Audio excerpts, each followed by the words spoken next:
আরে মমিনুল, তোমার মামলা রায় তো হয়ে গেছে, তুমি এই জায়গায় কে? আজকে তো কোর্টে শাহবাগী কেস করা হইব। রায় তো হইছে, আমি গালাজ হইছি, কিন্তু এই কোর্টের কাছে আমার একটা অভিযোগ আছে। কি অভিযোগ মমিনুল?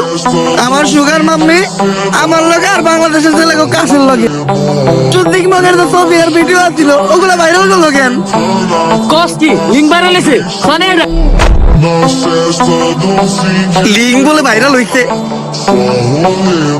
এই কোনে পাই না তো, তাড়াতাড়ি হোয়াটসঅ্যাপে শেয়ার দে।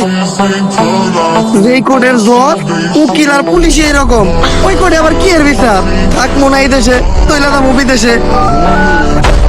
বন্ধু দীপু, আইতাছি তু ভাই, বাউকার একটা কাপি বানাই দিমু, তোকে সবার ভাবি।